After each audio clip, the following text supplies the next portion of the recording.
नमस्कार. या ठिकाणी आपल्याकडे एक दिंडी आहे जी बेलवंडी तालुका श्रीगोंदा जिल्हा अहिल्यानगर मधून आली आहे.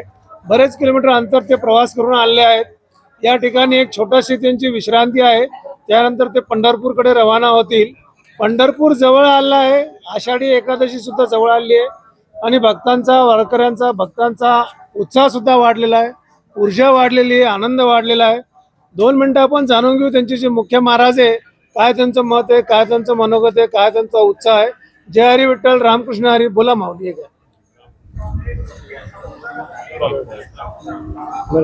आमची दिंडी श्री क्षेत्र बेलवंडी ते श्री क्षेत्र पंढरपूर.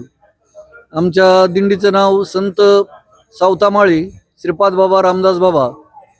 हे दिंडी सोहळा 3 वर्षापासून चालू आहे आणि आमच्या दिंडीचं वैशिष्ट्य म्हणजे जवळजवळ म्हणजे या ठिकाणी म्हणजे 99% आमच्या दिंडीमध्ये सर्व म्हणजे माळकरी आहेत आणि या दिंडीमध्ये म्हणजे बिशी घेतली जात नाही. लोक स्वेच्छेने देणगी देत असतात आणि त्याच्यावरती आमचा दिंडीचा खर्च चालू असतो. आणि या ठिकाणी दररोज म्हणजे सकाळी काकडा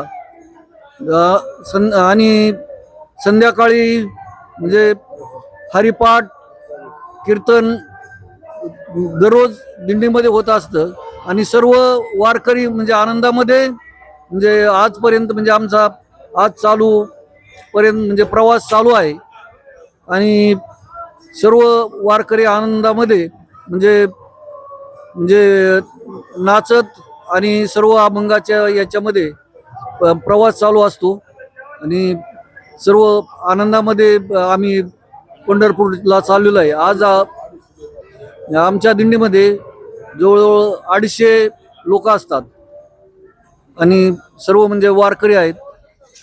2-4 माझे छोटे छोटे प्रश्न आहे माऊली. हो. आषाढी एकादशीला आपण काय म्हणतो? आणखीन एक नाव आहे. बरोबर आहे, देवशयनी एकादशी. बरोबर आहे, देवशयनी एकादशी. बरं, एकूण वर्षामध्ये किती एकादशी असतात? एका वर्षात किती एकादशी असते? 24. बरोबर आहे माऊली, बरोबर.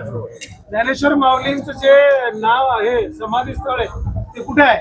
आळंदीला. त्यांचे जन्मगाव कुठे आहे माऊली? आपेगाव. तालुका पैठण. तालुका पैठण आहे. बरोबर आहे. आता संत ज्ञानेश्वर माऊलींचे भावाचे नाव सांगता येतील का? हो. तुला निवृत्तीनाथ. मोठ्याने सांगा. निवृत्तीनाथ, सोपन काका, मुक्ताबाई. बरं, संत एकनाथ महाराजांची समाधी कुठे आहे? पैठण. पैठणला आहे. बरं, ज्ञानेश्वरी ग्रंथाचं पूर्वीचं नाव काय? भावार्थ दीपिका. अगदी बरोबर आहे, भावार्थ दीपिका हे नाव आहे. बरोबर आहे. या ठिकाणी हरिपाठामध्ये किती अभंग आहे माऊली? 28. हरिपाठामध्ये 28 अभंग आहे. बरोबर आहे. आता या ठिकाणी वृक्षवल्ली आम्हास्वरे कोणी म्हणलेलं आहे? संत तुकाराम महाराजांनी म्हणलेलं आहे. बरोबर आहे. जे का रंजले गांजले त्याचे म्हणे जो आपुले कुणी म्हणलेलं आहे? रामदास स्वामी. संत तुकाराम महाराजांनी म्हणलेलं आहे. बरोबर आहे. मनाचे श्लोक कोणाचे? रामदास स्वामी. हे रामदास स्वामी. दासबोध कोणाचं आहे? रामदास स्वामींचं. अगदी बरोबर आहे. आता आपण पंढरपूरला गेलो की एक महाद्वार आहे. त्या महाद्वारला एक संताचं नाव दिलंय. त्या संतांचं नाव काय? अगदी बरोबर आहे, नामदेव पायरी नाव आहे. नामदेव पायरी असं नाव आहे. आता या ठिकाणी आपल्याकडे आषाढी एकादशी, त्याला आपण देवशयनी एकादशी म्हणतो. या दिवसापासून आपले लाडके प्रिय भगवान श्री हरी विष्णू हे योगनिद्रा घेतात 4 महिन्यासाठी आणि मग कार्तिक एकादशीला परत जागृत होऊन सृष्टीचा भार सांभाळतात. या 4 महिन्यामध्ये आपल्याकडे देवादिदेव महादेव येतात. श्रावणामध्ये आपण त्यांची भक्ती करतो, त्यांची पूजा करतो. महादेवांचं झालं की गणपती येतात, गणपती झाले की महालक्ष्मी येतात आणि महालक्ष्मी झालं की पितृ येतात. अशा पद्धतीने हा 4 महिन्याचा आपला कालावधी आपण करतो.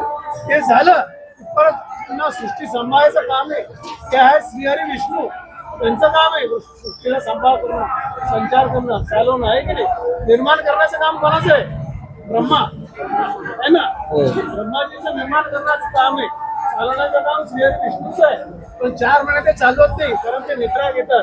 त्या निद्रेला काम आपण योग निद्रा म्हणतो. आपले जे लाडके देव आहेत श्रीहरी विष्णू प्रिय देव जे आहेत त्यांची एक यात्रा आहे. ती पुरी बंद निघते. नाव सांगता येईल का? जगन्नाथ यात्रा. बरोबर आहे, जगन्नाथ यात्रा आहे. जगन्नाथ यात्रा जी आहे ती आपल्या लाडक्या विष्णूंची आहे. बरोबर आहे. विष्णू म्हणजेच पांडुरंग, म्हणजेच विठ्ठल, म्हणजेच राम, म्हणजेच कृष्ण, म्हणजेच जगन्नाथ. कणकण में विष्णू आहे. कोणाची प्रार्थना करा, देवीची करा, गणपतीची करा, कोणाची प्रार्थना सगळी विष्णूपर्यंत पोहोचते आहे ना. कोणाची प्रार्थना विष्णूपर्यंत करा. आपल्याकडे सर्व काही विष्णुमय आहे की नाही.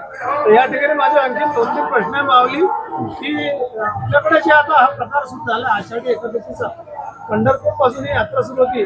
पंढरपूरची जी कथा आहे ती कोणत्या 2 याच्यामध्ये आहे, कोणत्या दोघांमध्ये आहे? एक तर पांडुरंग आहे आणि दुसरं पुंडलिक. बरोबर आहे. पुंडलिक काय करतात, त्यांच्या आईवडिलांची सेवा करत असतात. बरोबर आहे. पण त्यावेळेस स्वतः भगवंत त्यांना भेटायला येतात, पण ते म्हणतात मी आईवडिलांची सेवा करतोय, थांबा. बरोबर आहे. ही सेवा झाली की मी तुमच्याकडे बघतो. त्यावेळेस ते वीट फेकतात आणि त्या विटेवर ते प्रभू उभे. म्हणून त्या ठिकाणी त्यांनी त्यांना आशीर्वाद दिलाय की जो कोणी भक्त इथं येईल त्यांना ते एका विटेवर उभे आहेत युगापासून, आहे की नाही. पांडुरंग त्या ठिकाणी युगापासून उभे आहेत. धन्यवाद. रामकृष्ण हरी, जय हरी विठ्ठल.